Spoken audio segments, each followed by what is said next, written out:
I'm traveling 3,000 miles across the country to build a $300,000 lawn care business in just 30 days. This Augusta lawn care location needs to be making $1,500 per day before I can hand it off to a general manager and go back home. I'm starting with no employees, no equipment, and no customers to prove that systems build great businesses. All right, it is day 14, and the game plan is this. I'm headed to a job right now to get Terrence started on a project that is a mulch install and a property cleanup, trimming bushes, trimming a hedge, the whole 9 yards. Perfect. Yeah, I think that's just about it. And Good stuff. just a question, Yeah. you may or may not know plants. Yep. Then I've got to go find myself a new corner to hold my sign because the place that we've been at in the plaza has been working great, but I got kicked out the other day, so I've got to go find a new spot. No soliciting on the property. Oh, okay. Yeah, you have to go, man. Okay, all right. Thank you. Also, we're getting leads coming in from the door hangers that I put out yesterday, so I've got to go get those done as well. I'm just covering up the contact information for the customer, but this is basically what happens. They send a picture, they fill out their contact information on the bottom part of the door hanger, and we got ourselves a job. This specific person wants the property cleanup.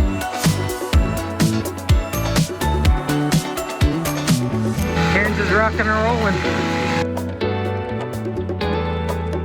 You probably noticed Terrence didn't have any eye protection or ear protection. It's because he just flew in, and so he still doesn't have all his gear. So I'm headed to Home Depot right now. I told him just to wait. We need to make sure we get that locked and loaded. And I'm also gonna pick up some more pens for the door hangers because in the rain, they all got messed up.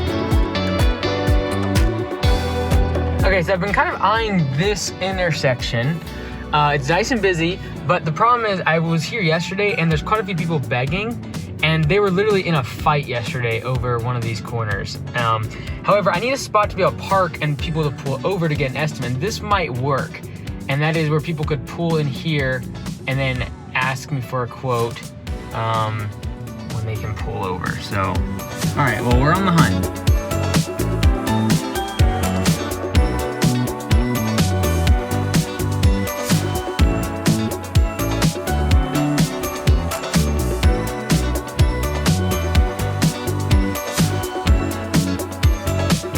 So the half marathon is starting to pay off. Went from 90 degrees to 90 inches of rain per minute.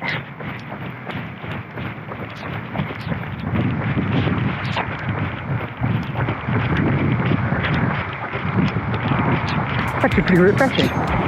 We've already got 2 property cleanups, 1 mulch install, and 3 mowing jobs on the schedule today from the door hangers. Let's go.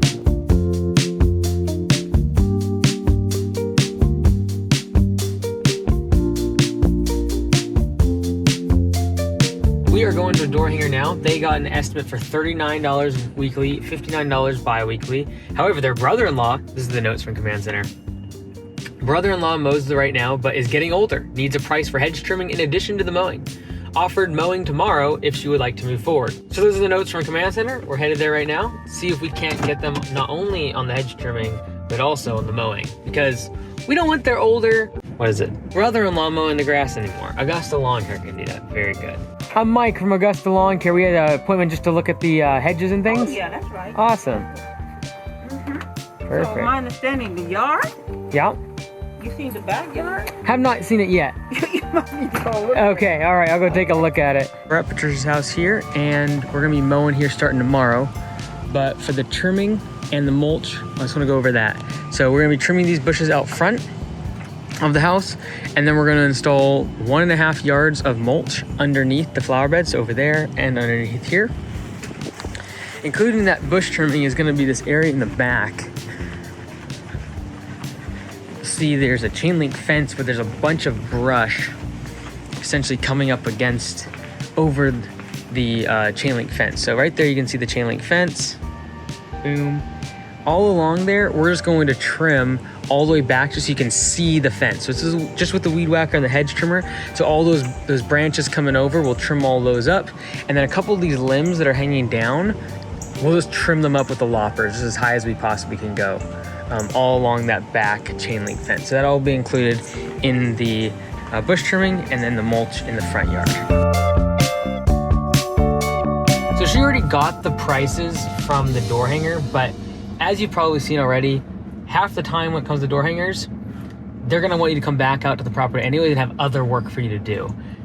What's interesting about this one is actually the price that we put on the door hangers. Actually, it's gonna be lower when we actually came here to do the work, because she only needs like 1.5 yards of mulch, and we typically include like a 4 to 5 yard mulch installation when we're doing those door hangers.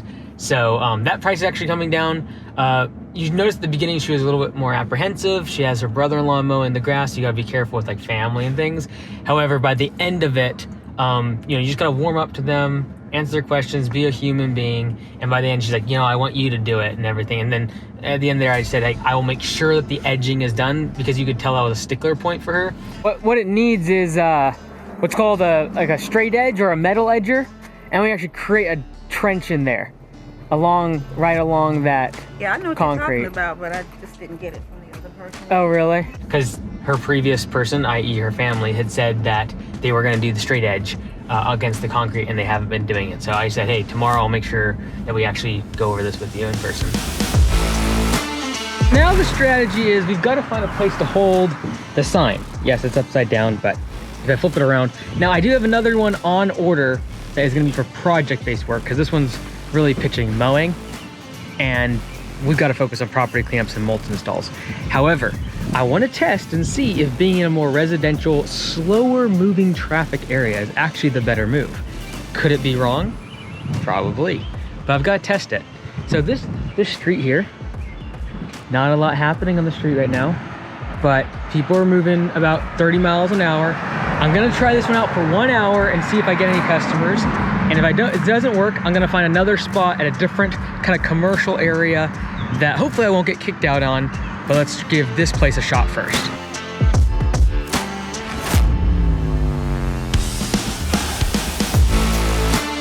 A little heart-to-heart with Mike, because a lot of people are saying that the prices that we are giving are really, really low, and you're 100% right. When I first started my first location several years back, I charged, no respect, I charged less than half of what I charge today. When you're getting a location off the ground, you need a high close ratio, and to do that, you typically lower prices. Not to say that within 6 to 12 months, we are going to raise prices and increase profit margins. Now, let me tell you a little story. We had a franchisee at Augusta Lawn Care that for the life of him could not get his close ratio above 20%. And every single month that he had a coaching call, every single time bar none, we told him, increase your close ratio, cut your prices, do whatever it takes to get more jobs on the schedule and get momentum going, and book your schedule out. Now, he did not believe that one day he could just magically wake up and raise his prices on customers and that they would stay. He thought they were very price sensitive, and if he was going to relinquish on price on the upfront, that he would never be able to make the services profitable. So for a year, he got up to like 30 or 40 mowing customers, and then he got COVID. And in 1 week, he doubled the prices on all of his customers. And guess what? Out of those 30 or 40 customers, only 4 left. And he literally doubled the total price to those customers. So the moral of the story is this: get jobs, do a great service to where customers don't want to leave, and then you're able to charge a higher price. But at the very beginning, customers don't know how awesome you are, they don't know how much good customer service you have, and they don't know how much better you are than the competition. So get them in the door, prove how amazing you are, and then they won't leave you even when you do raise prices. Great, we got some rain clouds coming in the past 30 seconds. Great, just great.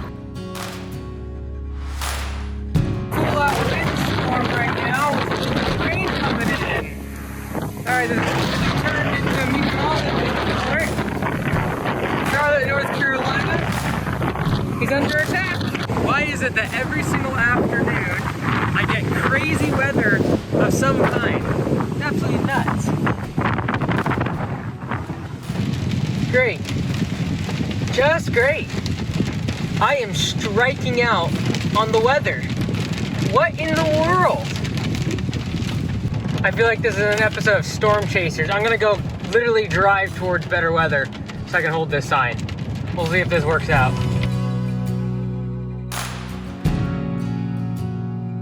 Okay, so the bad news is it's pouring down rain.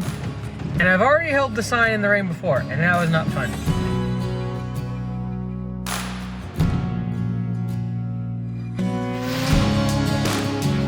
But I do think the good news is I found a good spot. We got the old Harris Teeter grocery store with an entrance here that gets quite a bit of traffic. Not right now, but usually you'll probably see people coming in here. But it's pouring. Really bad. Mercy goodness. Oh, would you look at that? We got sunshine.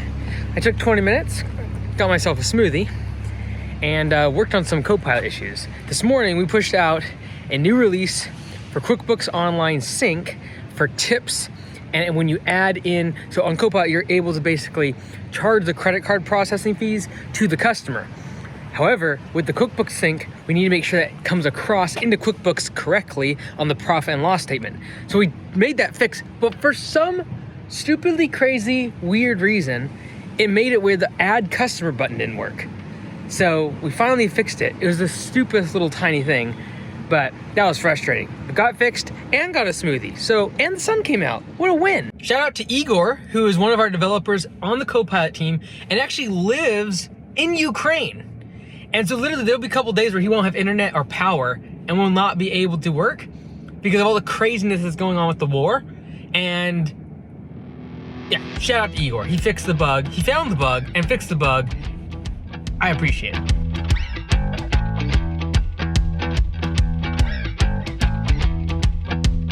Good. I'm actually gonna be over in your area in about 20 minutes. I was wondering if I could just stop by and give you your estimate now instead of tomorrow morning. All right, we are headed to do an estimate. I was supposed to do it tomorrow morning, but I wanna go mowing with Terrence tomorrow morning. And so I'm gonna knock this estimate out now that was otherwise scheduled for 9 a.m. tomorrow. All right, we're out at James' place here, and we're gonna be doing a lot of tree trimming. We're gonna have two different line item options for him.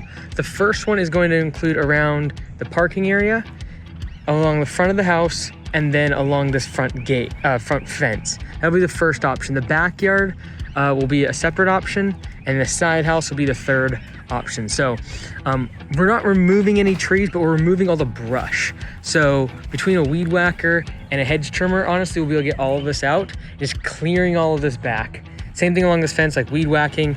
This bad boy, just completely overgrown. Get everything off the fence. We're not gonna remove the entire thing, but like the main part of the tree, but all this underbrush and the stuff that's growing around it, tear all that out.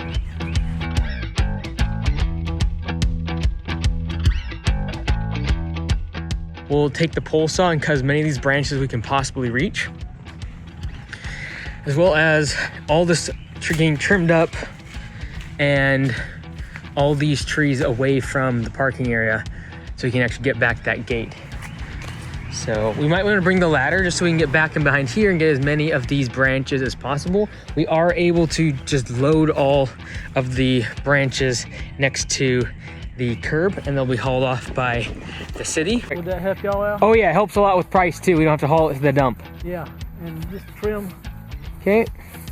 Wow, it really has overgrown a lot. Yeah. It's almost 4 or 5 feet back to the... I can't even hardly see my buildings. Right. So in here, it's like maybe 2-3 feet back of just a whole bunch of ivy and new saplings and new growth that just needs to be trimmed way back. Same thing with all of this stuff here. We won't be taking the trees, but all the underbrush and everything underneath it, limbing it up a whole bunch with hedge trimmers. Like just the hedge trimmer alone will like knock a lot of this stuff out. So that's number 2. The third option is going to be to this side of the house. So this will be the third option off to this side of the house around this tree. Again, same thing, just hedge trimmer. Honestly, you get the reciprocating one, put it against the ground, you get a lot of these things out. Use the loppers for some of these larger saplings. Clear this brush out all the way back to the house with that tree in mind. So those are the 3 line items. You might have to break it up a little bit just for the sake of his budget. But we'll make sure we break down the items for him. I just gave the office a call. I figured I'd just give you the numbers right away since you don't have the email, just to make it easier for you. Okay, do I need to let them know? You can if you would like. Basically, they broke it into 3 different items for you. The first one being along the fence, this front area, and then around the parking. Yeah. The second being all that back area back to the shed, the second one. And then the third optional item just off the side of the house. So the front one is gonna be just $280. And then that back, $280. Okay. The backyard, same thing, $280 as a secondary option. And then the side would just be $140. So all together, if you wanted it all done, it'd be $700. That's like everything done completely.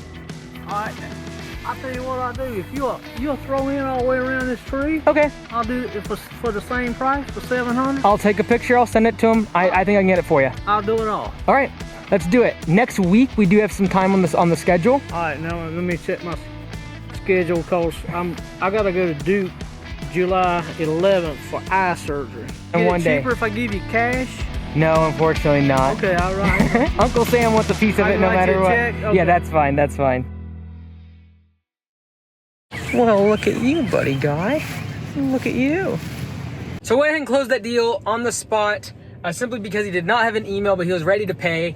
And it was only a $700 cleanup, but like back at home in Washington State, we don't have this service where the city comes and picks up all the debris from the curb. Like, that is unheard of from where we're at. And so where we're at, that would cost twice as much because we'd have to haul it all off to the dump, which means packing it all inside of a dump trailer or chipping it up and, hauling it to the debris or, getting rid of the waste. So here, the fact that we can haul stuff to the curb and it's just gone is incredibly awesome. This specific neighborhood, it's not like super fancy or like, $1 million houses. These are relatively cheap, but it just goes to show, like, sometimes your best customers are not necessarily the ones that have all the money and want everything just perfect. They're willing to work with you. They understand hard labor and they're not gonna be super picky. They just need the job done. And sometimes those are the best customers. And I used to really fall in the camp of pulling up at a house like that one that we were just at and, judging it like, oh man, they're not gonna have the money for this or whatever. It's like, instead of trying to figure out all the ways your customer could say no, try to figure out why they could potentially say yes. Wow, what a day. We got 7 new leads today. I think it's in part due to all the door hangers from yesterday, but also there's some of them that are like from 4 or 5 days ago. And I think it's in part because on our door hangers, we do put that there's a 7-day expiration on the estimate. I finally get to use the dispatch board and the routing features of Copilot because we finally have a whole bunch of jobs that need to get done on the same day. All right, so it's the evening. I'm back at Home Depot. A little frustrated, honestly. I gotta get some bags, I gotta get a leaf rake, but I'm a little frustrated because at Command Center, the door hangers that we started to put out, they have the 3 options, the mowing, the property cleanup, and the mulch. It has typically been assumed that if someone sends a picture of an instant quote door hanger, that is the estimate. It's accepted, put it on the schedule.